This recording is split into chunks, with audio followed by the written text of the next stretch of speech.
The 1 Year Bible Storybook by Virginia J. Muir. Today's story is the death of Isaac.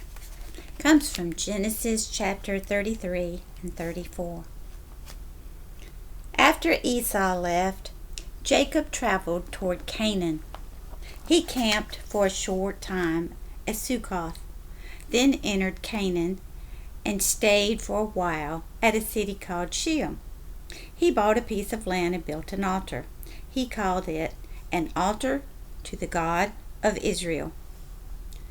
Jacob's family didn't get along very well with the people in Shem, so Jacob was glad when God told him that it was time to move on. God said, "Go to Bethel and build an altar." Jacob knew that place well because that's where he had dreamed about the stairway to heaven. That's when God had promised to bring him back safely, and now God was keeping his promise.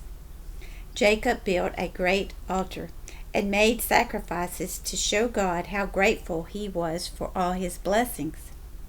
Again, God told him about his new name, Israel, and reminded him about the great nation God had promised Abraham.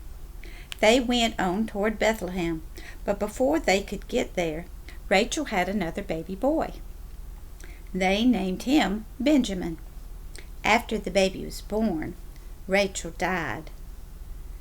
Jacob was terribly sad because he loved her so much. He buried her beside the road and then went on to see his father Isaac, who now was very, very old. When Isaac died, Jacob and Esau buried him in the cave where Abraham and Sarah were buried. Esau took his family and moved to Edom, where his flocks would have more pasture. Jacob and his 12 sons stayed in the Promised Land.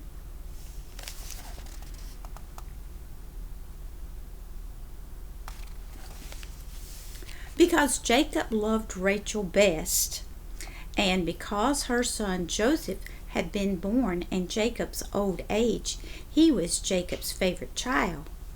Jacob gave Joseph special privileges and gifts, like a beautiful robe, bright with many colorful decorations.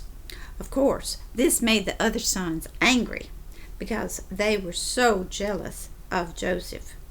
One day, when Joseph was 17 years old, he told his brothers about a dream he had had. In his dream, their bundles of grain bowed down to his bundle of grain. The brothers were angry about this dream. "If you think we would ever bow down to you, you must just forget it," they growled.